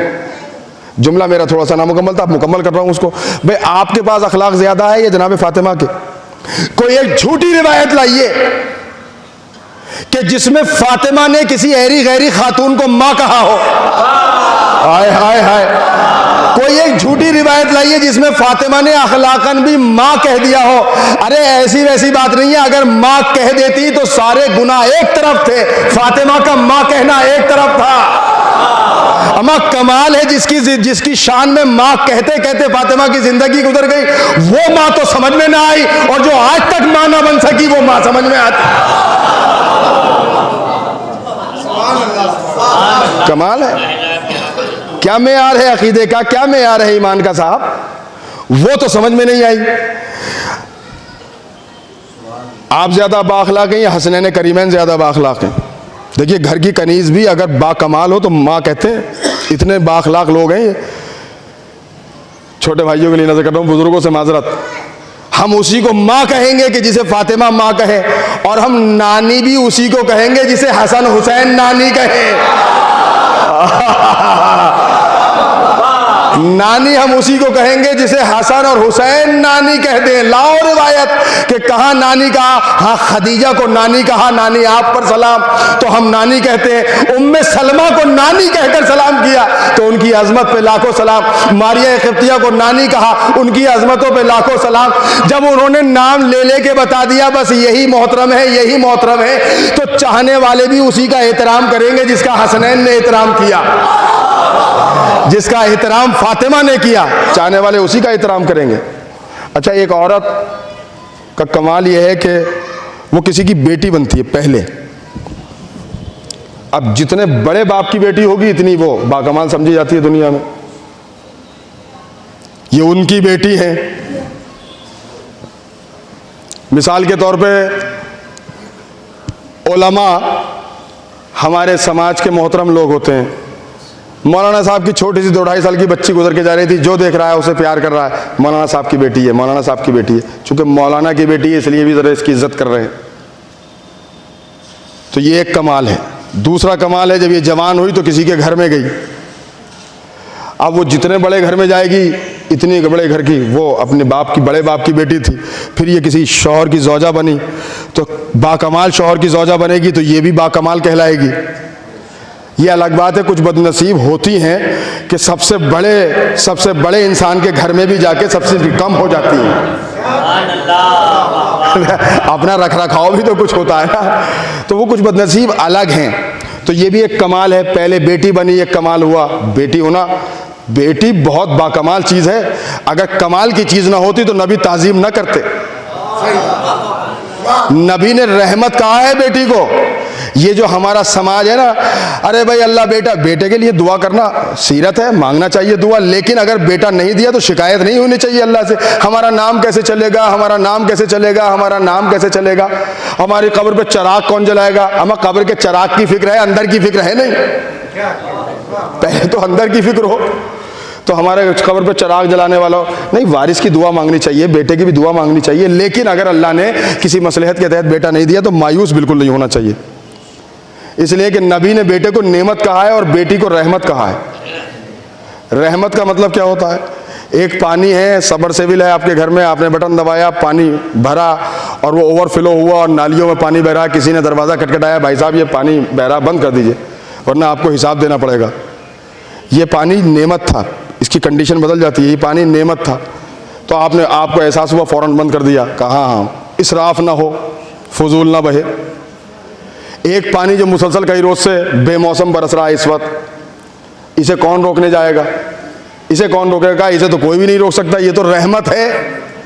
और जितना पानी हमारे खेत में है उतना ही बराबर में जो है, जो मुसलमान भी नहीं है उसके खेत में भी उतना ही पानी, परवरदिगार हमारे खेत में भी उतना ही, बराबर वाले के खेत में भी इतनी इतनी नमाजें हमने पढ़ी हैं, हम तेरा कलमा पढ़ते हैं, तेरे लिए नमाज पढ़ते हैं, रोज़ा रखते हैं, हमारे खेत में भी उतना पानी का। खबरदार, जब मेरी रहमत बरसती है तो कौम नहीं देखती, शजरे नहीं देखती, रंग नहीं देखती, अकीदा नहीं देखती, ईमान नहीं देखती, ये बगैर हिसाब होती है। तो अल्लाह के नबी ने बेटी को नेमत कहा कि जब बेटी पैदा हो तो शुक्र करो अल्लाह का कि अल्लाह ने रहमत दी है और तुम्हें हिसाब से आजाद कर दिया। हाय हाय हाय, अल्लाह ने तुम्हें बेटी दी और तुम्हें हिसाब से आजाद किया। ये तुम्हारी बेटी है, इससे भी तुम्हारा नाम रोशन हो सकता है।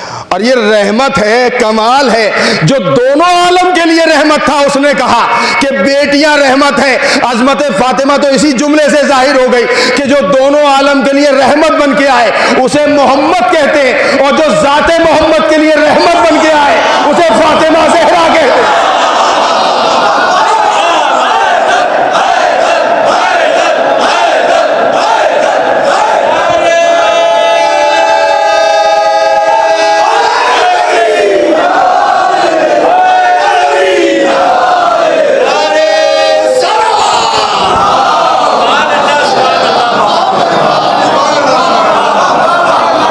रहमतुल लिल आलमीन है रसूल, रहमते कुल है हमारे सरकार।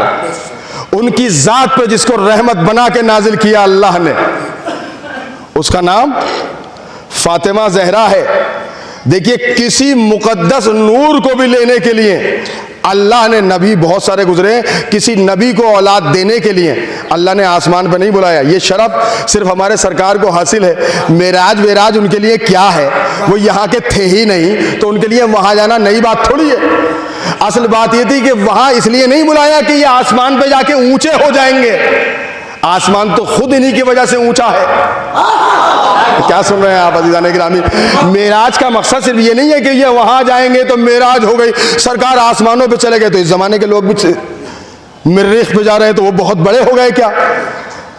ये हमारी अक्लों की कोताही है। इसलिए नहीं गए थे कि बहुत ऊंचे हो जाएंगे, बल्कि अल्लाह ने एहतमाम ये किया कि मैं फातिमा का नूर तुम्हारे हवाले करने वाला हूं। दुनिया में कोई भी ऐसा ना हो कि जो इस नूर का महरम बन जाए। या तो मोहम्मद महरम है या खदीजा महरम। हाय हाय, नूर फातिमा की महरम सानी का नाम खदीजा है। देखिए, जनाब खदीजा के बगैर भी जनाब फातिमा की अजमत हमारी समझ में आ नहीं सकती। जनाब खदीजा को लोग समझते हैं कि हुजूर को भाई दौलत की ज़रूरत थी, इस्लाम फैलाना था, इसलिए शादी की। कमाल है, दौलत क्या इस घराने से ज़्यादा थी उनके पास? मैं नई बात नहीं पढ़ रहा हूँ आपकी खिदमत में, देखिए कोई नई बात नहीं है ये, लेकिन आपको इशारा कर रहा हूँ। मैं आपसे पूछूं, जनाब खदीजा के पास ज़्यादा दौलत थी या जनाब अब्दुल मुत्तलिब के पास? क्या इनके पास दौलत की कोई कमी थी? दौलत की कोई कमी नहीं थी। अगर कमी होती तो जब अबरहा आया था तो जनाब अब्दुल मुत्तलिब ने अपने साजो सामान का मुतालबा किया। हजारों ऊंट, घोड़े, बकरियां, ये क्या छोटे लोगों के पास होते थे? तो दौलत तो बहुत ज्यादा थी। और सामान्य तिजारत का शाम तक जाना भी बताता है कि कारोबार भी छोटा नहीं था। जहां मुलाकात हुई है जनाब खदीजा से, तो जनाब खदीजा से शादी इसलिए नहीं की कि उनकी दौलत चाहिए थी। दौलतमंद तो ये घराना भी बहुत था।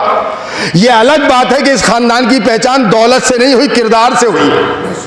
क्या सुन रहे हैं आप अज़ीज़ान गिरामी? इस घराने की पहचान दौलत से नहीं हुई, किरदार से हुई। दौलत बहुत थी इनके पास भी, लेकिन खदीजा से शादी अगर दौलत की लालच में होती तो पैगाम नबी की तरफ से होता। आहा, क्या सुन रहे हैं अज़ीज़ान गिरामी? अगर लालच होती तो पैगाम इधर से होता। भाई मौलाना, हमारे बेटे के लिए कोई बच्ची बताइए।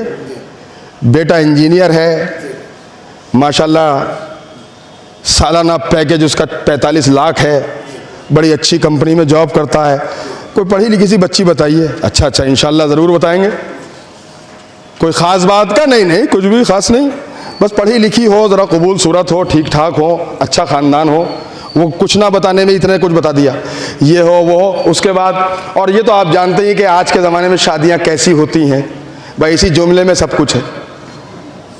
ये हमारा मिजाज है कि हमारे यहाँ लालच होती है। भाई बेटे को तुमने इंजीनियर बनाया है, दूसरे से कीमत क्यों वसूल रहे हो?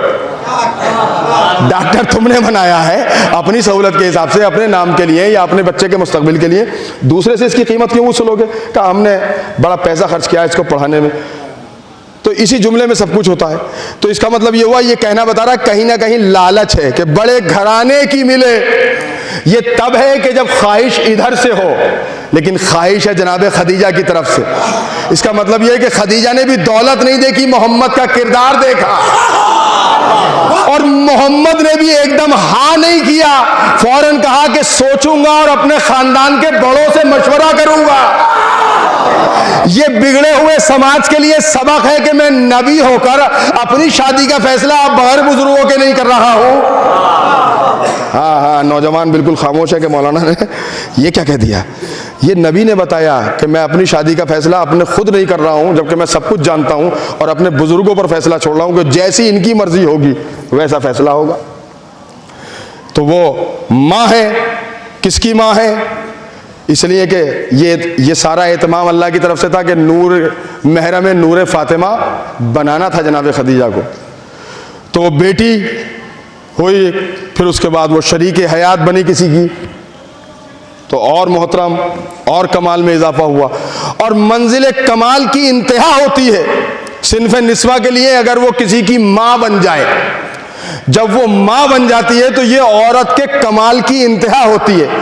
सारी खवातीन एक तरफ, लेकिन कोई है जो फातिमा के मुकाबले में खड़ी हो सके, इसलिए कि सबके बाप होंगे बहुत बड़े, सबके शौहर होंगे बहुत बड़े, सबके बच्चे होंगे बड़े, लेकिन फातिमा नबियों के सरदार की बेटी है, वलियों के सरदार की ज़ौजा है, जन्नत के सरदारों की माँ है। न किसी का बाप फातिमा जैसा, न किसी का शौहर फातिमा के जैसा, न किसी के बच्चे फातिमा के जैसे। और जिनको एक बच्चा भी मैसर ना हुआ वो फातिमा का क्या मुकाबला करेंगे? शौहर बाप नबियों का सरदार है, शौहर वलियों का सरदार है, बच्चे जन्नत के जवानों के सरदार हैं। इतने कमाल की खातून को फातिमा कहते हैं। ऐसी थोड़ी हर एक फातिमा हो जाती है। क्या कोई मुकाबला है किसी से फातिमा का? हो सकता है कोई मुकाबला?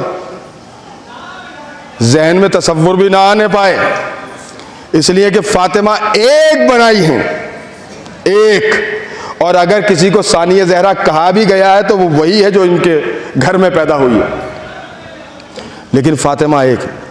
और किस कदर जिम्मेदारी है। अब मेरे ख्याल से वक्त काफ़ी गुजरा चला जा रहा है। मैं चाह रहा हूँ 2-4 मिनट फिदक के हवाले से, फिर मैं शुरू में अर्ज़ कर चुका हूँ, लेकिन और भी आपकी खिदमत में अर्ज़ करना ज़रूरी है कि इन दिनों में इस हवाले से बेदार रहने की ज़रूरत है। एक बारीक पहलू समझ लीजिए फिदक का। फिदक क्या चीज़ है? मैंने अर्ज़ कर दिया आपकी खिदमत में, ये बाग नहीं है, सिर्फ बाग भी है इसी में शामिल, लेकिन बाग ही नहीं है, बल्कि पूरी जागीर फिदक।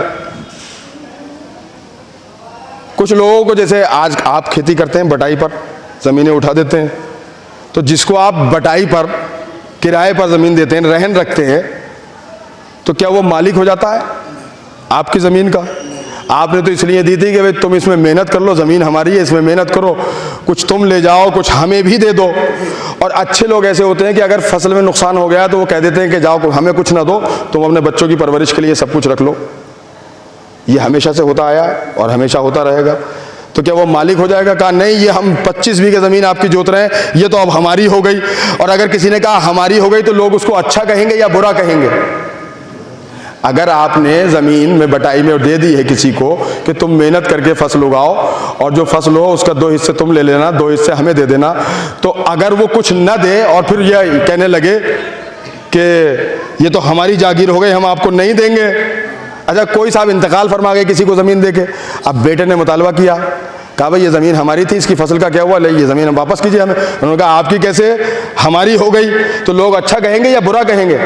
बुरा ही कहेंगे। ये तब पता चलता है कि फिदक के मामले में सबकी असलियत खुल जाएगी। किसी की 2 बीघे ज़मीन दबा दीजिए बस, हाय नहीं समझे आप अज़ीज़ान गिरामी, बस 2 बीघे ज़मीन किसी की दबा दीजिए, किसी का एक कमरा ले लीजिए तो कहेगा अरे भाई आप गस्ब कर रहे हैं। कमाल है, अगर एक कमरा कोई छीन ले तो उसको गासिब कह रहा है, और जिसने पूरा का पूरा फिदक गस्ब कर लिया हो।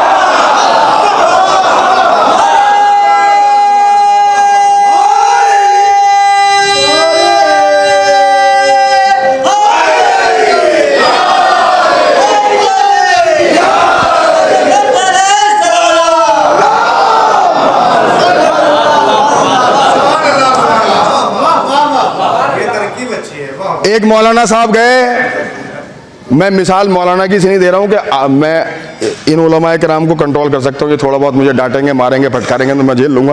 आपका इताब बर्दाश्त नहीं कर सकता, इसलिए कि अगर कौम ने मुंह फेर लिया तो फिर बात ख़त्म हो गई। मैं इसलिए मिसाल मौलाना साहब की दे रहा हूँ। एक मौलाना साहब सुबह की नमाज़ पढ़ के अंधेरे अंधेरे गए और उन्होंने बराबर वाले की मेन काट डाली। अब एक हंगामा हुआ, दिन जो निकला वो जाए। उन्होंने कहा मौलाना ये हमारी मेन भी काट डाली आपने। कहा जी वो क्या करें, वो ट्रैक्टर चल रहा था, कुछ गहरा चल गया।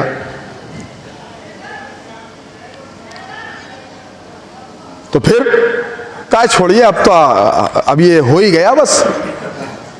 उनका अच्छा, अब ये आने शुरू। ये मौलाना साहब जब जोहर की नमाज पढ़ाने के लिए पहुंचे मस्जिद में तो ये दरवाजे पे खड़े हो गए। उन्होंने कहा नहीं, इनके पीछे नमाज ना पढ़ना। क्यों? कहा ये गासिब है, गासिब है। अरे भाई गासिब होगा, तुम्हारी मेड़ काट डाली होगी, बाकी लोगों को नमाज पढ़ने दो। कहा नहीं, जब मैं जानता हूं तो मैं इसका ऐब जमाने के सामने बताऊंगा कि गासिब है। गासिब के पीछे पढ़ी जाने वाली नमाज अल्लाह को बिल्कुल भी पसंद नहीं है। अल्लाह वो नमाज मुंह पे मार देगा जो गासिब के पीछे पढ़ी जाएगी।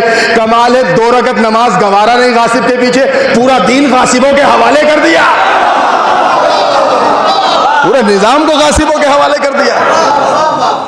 सलावत पढ़े अज़मत मोहम्मद व आले मोहम्मद।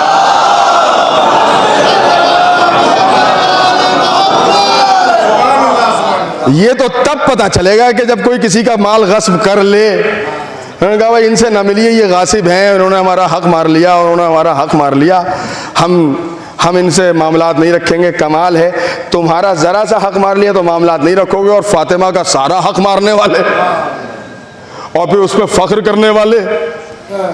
कमाल है। अब समझ में आई बात कि हर नाजायज़ चीज़ तुम्हारे यहाँ जायज़ क्यों हो जाती है? तुमने दीन ही ऐसा ले लिया, दीन ही ऐसा लिया। कमाल है। और ये जो गासिब है वो सिर्फ फातिमा के गासिब नहीं है, हक़ अली के भी गासिब हैं, हक़ फातिमा के भी गासिब हैं। हक़ अली के गासिब, हक़ फातिमा के गासिब। तो जो हक़ अली का गासिब हो जाए वो किसी और का इमाम होगा, अली वालों का इमाम नहीं हो सकता। जो हक़ ज़हरा का गासिब हो वो किसी और का इमाम होगा, वो हमारा रहबर नहीं हो सकता। हमारे यहाँ तो रहबर की शर्तें अलग हैं, ऐसे वैसे को थोड़ी मानते हैं। मौलवी मानते नहीं, चाहे वो कितनी बड़ी डिग्री क्यों ना लेके आए, अगर उसका चाल चलन अच्छा नहीं है, अगर उसका रख रखाव अच्छा नहीं है तो मौलाना मानने को तैयार नहीं। कैसे मौलाना है ये? माँ कमाल है। कैसे मौलाना इधर से जाते हैं तो सेब उठा लिया, उधर से आते हैं तो वो अमरूद उठा लिया। वो एक फल खा लिया तो ये गाजी बाबू जो बाग के बाग। वो एक साहब कह रहे थे कि अरब के लोगों को खुरमे बहुत पसंद है, उनकी मरगूब ग़िज़ा है। मैंने कहा जी बिल्कुल मरगूब ग़िज़ा है, और इतने शौकीन है खाने के, जब खाने पे आते हैं तो बाग के बाग खा जाते हैं। यह है कमाल। अब मैं एक पहलू समझा रहा हूं फिदक का। बहुत बड़ी जागीर का नाम फिदक है। हमारे जो मासूमीन हैं उनको ज़रा सा भी अगर ज़ाहिरी इख्तियार मिला है तो उन्होंने आवाम की फलाह व बहबूद के लिए दुनियावी एतबार से बड़े बड़े कारनामे किए हैं। यूँ तो उनकी सारी ज़िंदगी हमारी फलाह व बहबूद के लिए आवाम की। चौथे इमाम के बारे में मिलता है कि उन्होंने जब उन्हें ज़रा सा ज़ाहिरी इख्तियार मिला तो उन्होंने पानी के कुएँ बहुत खुदवाए, जगह जगह पानी के कुएँ। और वो पानी के कुएँ खुदे तो उनसे पानी आता था, लोग अपनी प्यास बुझाया करते थे। यही कुएं हैं जो आगे चलकर कुदरती दौलत में तब्दील हो गए। यही पानी पेट्रोल और डीजल की दौलत में तब्दील हो गया। तो आज तक भी अहले अरब के पास वही दौलत है अजीज़ाने गिरामी, अल्लाह अकबर। आज तक भी अहले अरब के पास वही दौलत है। फिदक के हुदूद में जो कुएं थे उनसे कुदरती खजाना निकल रहा है। इसका मतलब यह कि कल भी हक़ फातिमा खाया जा रहा था, आज भी हक़ फातिमा खाया जा रहा है। शिकायत इसलिए है कि अगर मांग लिया होता तो शहजादी ने दे दिया होता। तो शहजादी तो करीम थी, वो करीमा थी, अगर उनसे मांग लिया जाता तो शहजादी अदा बिल्कुल अता कर देती। इसलिए कि वो तुम तो क्या, वो तो आसमान वालों को भी अता कर दें। किया ये नहीं किया आसमान वालों को अता। इकलौता घराना है जहां जन्नत की रोटियां आई हैं और जहां से जन्नत की रोटियां, जन्नत के लिए रोटियां गई हैं। एक सवाल सबके जहन में आता है, हमारे जहन में भी है, ये रोटियां फरिश्ते मांगने क्यों आए थे? देखिए अजमत है शहजादी की, ये भी कमाल है। मंगाने वाली कौन थी रोटियां? वो इस घर की कनीज थी। रोटियां वहां पहुंचाने वाली कौन थी? वो मलिका जन्नत है जो ज़मीन पे बैठे बैठे भी जन्नत वालों का ख्याल रख रही हैं। तो सवाल ये है कि फ़रिश्तों को रोटियों की ज़रूरत नहीं तो फातिमा ने रोटियां क्यों दी? फ़रिश्तों की ग़िज़ा क्या है? उनकी ग़िज़ाएँ रूहानी हैं, तस्बीह,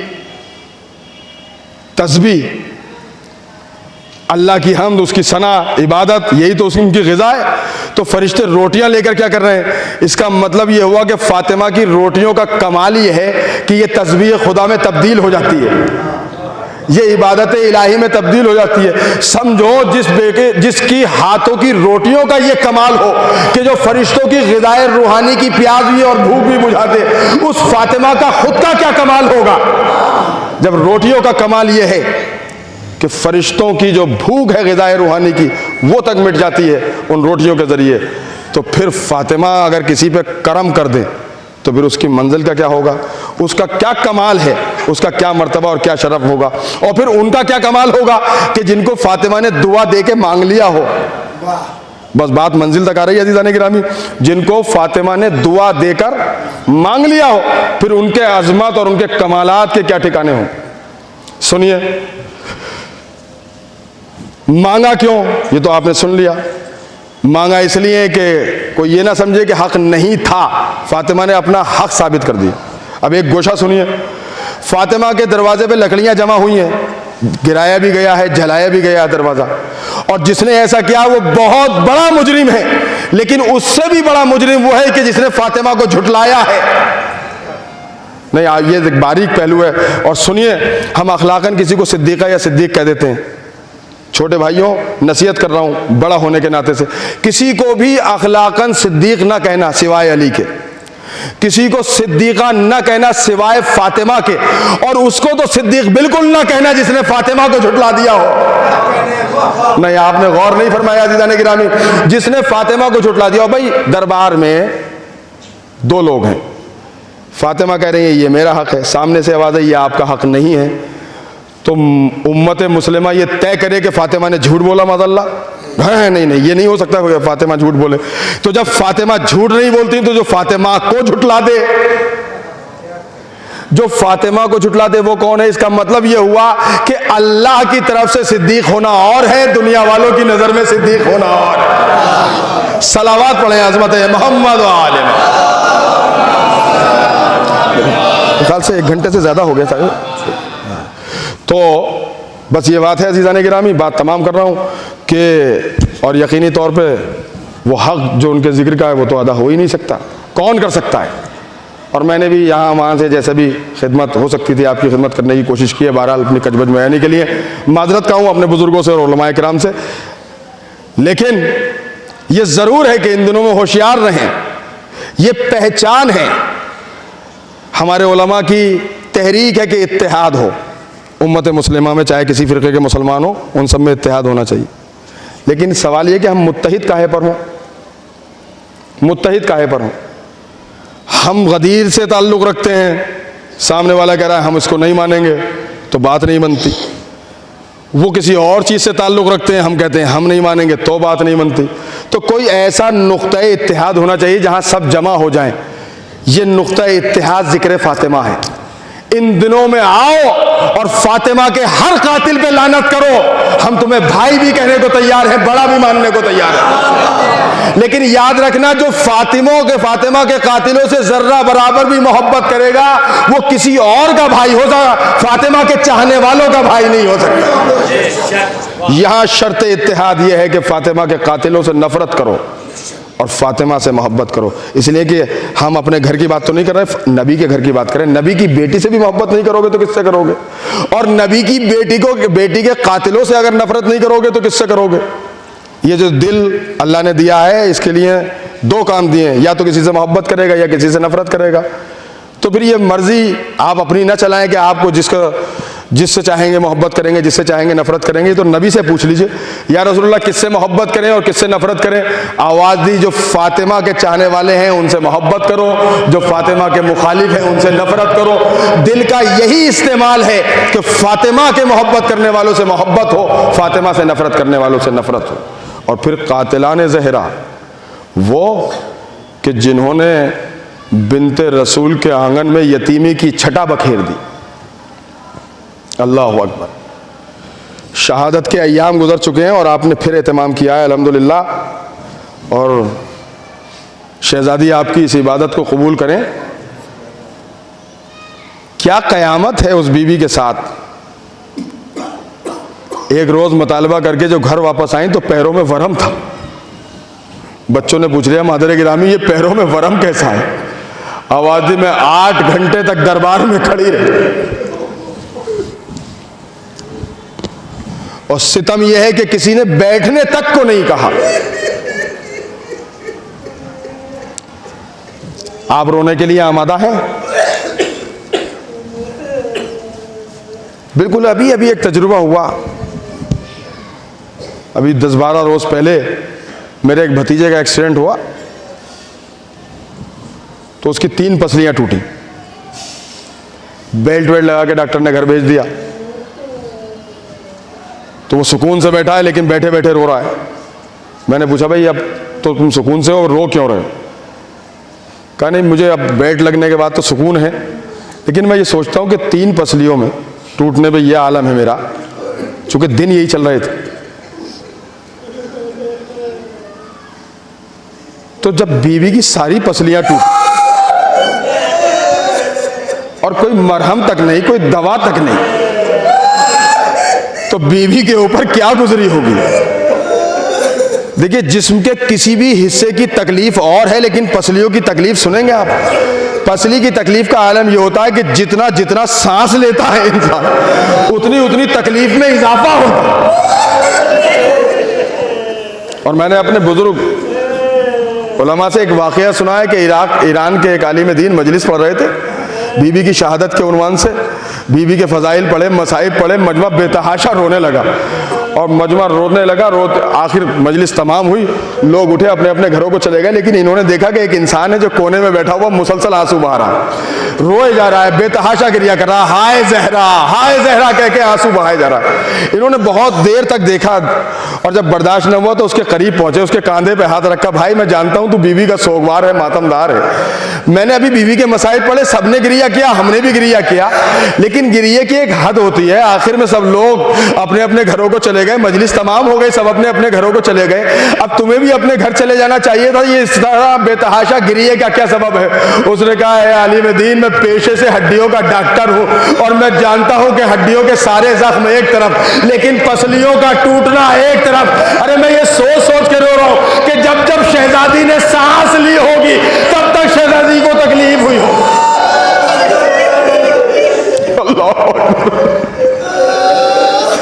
अजरुकुम अल्लाह, परवरदिगार आपको कोई गम न दे सिवाय गम मजलूम करबला।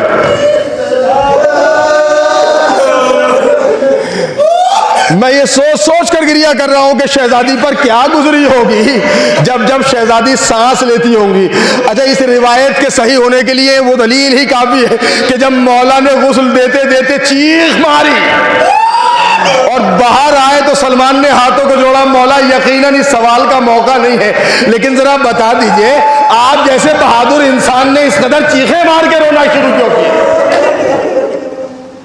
ये चीख मारने का सबब क्या था? अली ने आवाज दी, है सलमान, मैंने देखा फातिमा की सारी पसलियां सुरमे की तरह हो चुकी थी और बीवी ने इस तकलीफ के बारे में ना बताया। अजरुकुम अल्लाह, परवरदिगार आपको कोई गम न दे सिवाय गम मजलूम करबला के। अज़ादारों, जब कभी हुसैन अलैहिस्सलाम के नाम पर मजलिस बर्पा होती है तो आपने सुना है उलमा से कि बीबी आती है रूमाल लेकर, लाओ मेरे लाल हुसैन के नाम पर तुम्हारी आंख में कितने आंसू है। लेकिन मेरा दिल कहता है कि फातिमा की मजलिस में हुसैन आते होंगे। ए मेरे अज़ादारों, मेरी माँ के सोगवारों, लाओ मेरी माँ के नाम पर कितने आंसू है।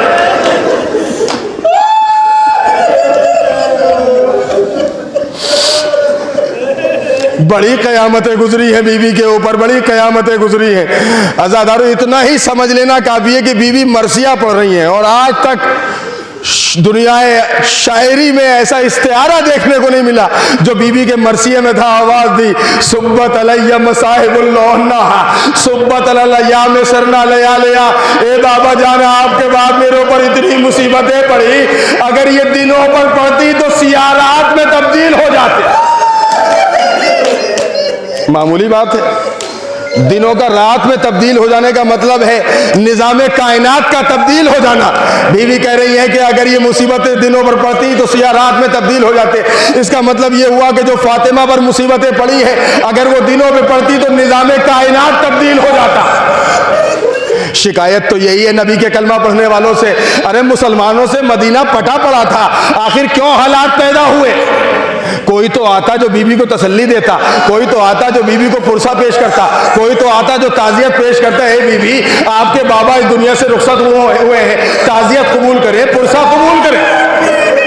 लेकिन कोई ताजियत के लिए नहीं आया, हाँ लकड़ियां जमा कर दी, लकड़ियां जमा कर दी और आखिर में आग लगा दी। जलता हुआ दरवाजा फातिमा के ऊपर गिराया। कयामत का जुमला तारीख के दामन में महफूज है। जलता हुआ दरवाजा फातिमा के ऊपर गिरा, फातिमा की जबान से एक जुमला निकला, हाय मेरा मोहसिन।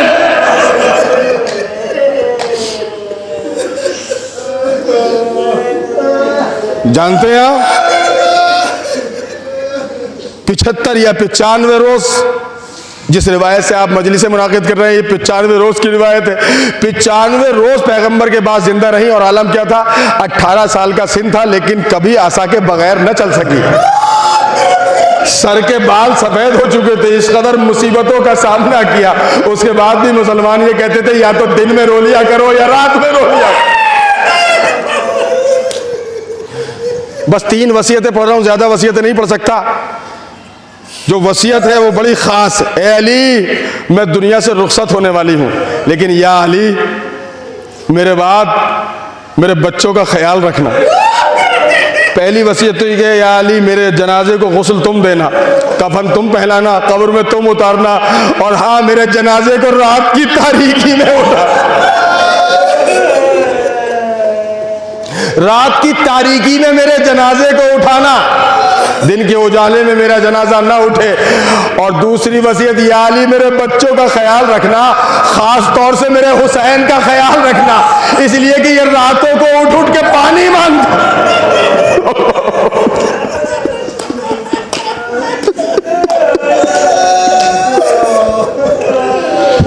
मेरा ये लाल रातों को उठ उठ के पानी मांगता है, इसका खास तौर से ख्याल रखना। तीसरी वसीयत में नाम नहीं लूंगा, लेकिन आप जानते हैं बीबी ने नाम लिखे, आवाज दी इनको मेरे जनाजे में ना आने देना, इनकी जात से मुझे बड़ी तकलीफ पहुंची है। अरे बीबी जिसे जनाजे की शिरकत के लायक ना समझे, हमारे दिल में उनकी मोहब्बत कैसे जाग सकती है। आज़ादारों, बस 3 ही वसीयतें पड़ी आपकी खिदमत में। वो वक्त भी आया जब फातिमा रुखसत होने वाली है। ए अस्मा, मैं हुजरे में जा रही हूँ, जब तक तस्बीह की आवाज आए समझना मैं जिंदा हूँ, और आवाज आना बंद हो जाए तो समझना कि तुम्हारी शहजादी दुनिया से चली गई। लेकिन ए अस्मा, खबरदार आंसू न बहाना, रोना नहीं। जब मेरे बच्चे आए तो पहले उनको खाना खिलाना, उसके बाद उन्हें मेरे मरने की खबर देना, फिर गिरिया कर लेना। अज़ादारो, हसनैन आए, अस्मा ने हसनैन को देखा, आवाज़ दी शहजादो मैं दस्तरखान लगाए देती हूँ, आप खाना खा लो। जुमला कहा छोटे शहजादे ने, ए अस्मा कैसी बातें करती हो, एक अरसा गुजर गया तुम्हें इस घर में, क्या तुम्हें नहीं मालूम कि हम कभी माँ के बगैर खाना नहीं खाते।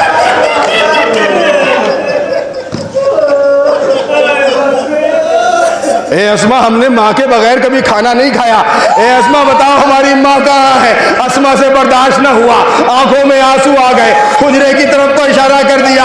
अब जो हसनैन हुजरे में पहुंचे तो कयामत का मंजर है। शहजादी दुनिया से रुखसत हो चुकी, छोटे छोटे इमामों को फेंका, मस्जिद में बाबा के पास पहुंचे, ए बाबा हम यतीम हो।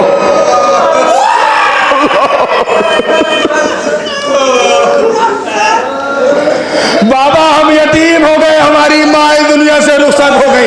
अली की आंखों में आंसू तो आए, लेकिन बच्चों के ख्याल से अपने आंसुओं को रोका, बच्चों के सरों पे हाथों को फेरना शुरू किया। बस अज़ादारों, वसीयत के मुताबिक गुस्ल हो गया, कफन पहना दिया। उसके बाद आवाज दी, है उम्मे कुलसूम तुम सबसे छोटी हो, अपनी माँ से पहले रुखसत हो लो। उम्मे कुलसूम रुखसत हो ली। ज़ैनब से कहा बेटी तुम भी रुखसत हो लो, ज़ैनब भी रुखसत हो ली। हुसैन अलैहिस्सलाम से कहा तुम भी रुखसत हो लो, हुसैन आगे नहीं बढ़े तो इमाम हसन से कहा हसन तुम रुखसत हो लो, हसन भी अपनी माँ से रुखसत हो लिए। अब आखिर में आवाज़ दी हुसैन अब तो रुखसत हो लो। उम्मे कुलसूम रुखसत हो चुकी, ज़ैनब रुखसत हो चुकी, हसन रुखसत हो चुके, अब तुम भी रुखसत हो लो ताकि तुम्हारी माँ का जनाजा उठे और हम दफन के लिए ले जाए। लेकिन हुसैन ने कहा मैं आगे नहीं बढ़ूंगा, मैं आगे नहीं बढ़ूंगा। अली ने फिर कहा मेरे लाल रुखसत हो लो। आवाज दी बाबा मैं उस वक्त तक माँ के पास न जाऊंगा जब तक माँ मुझे खुद ना बुलाए। ए बाबा मैं उस वक्त तक न जाऊंगा जब तक माँ मुझे खुद ना बुलाए। अज़ादारों, ये जुमले गूंजे, एक मर्तबा बंदे कफन टूटे, 2 हाथ बरामद हुए, ए मेरे लाल मेरी गोद में आ जा। हुसैन दौड़कर माँ के सीने से लिपट गए, ए मादरे गिरामी आज आपने बुलाया है तो हुसैन आ गया, कल मैं आपको आवाज दूंगा तो आप भी मेरी आवाज पे लब्बैक कहते हुए आ जाना। ए माँ फातिमा, करबला में कोई न होगा, मैं आपको सयालमुल्लज़ीना ज़लमू अय्यामुन क़लिबिन अला लानतुल्लाहि अलल क़ौमिज़ ज़ालिमीन। बिस्मिल्लाहिर्रहमानिर्रहीम। अल्लाहुम्मा अर्ज़ुक़ना फ़िद दुनिया ज़ियारतल हुसैन व फ़िल आख़िरति शफ़ाअतल हुसैन। अल्लाहुम्मा अक्तुबना मिन ज़ुव्वारिल हुसैन। अल्लाहुम्मा अजलना मिनल बाक़ीना फ़ी अज़ाइल। अल्लाहुम्मा अशुरना तहता लिवाइल हुसैन।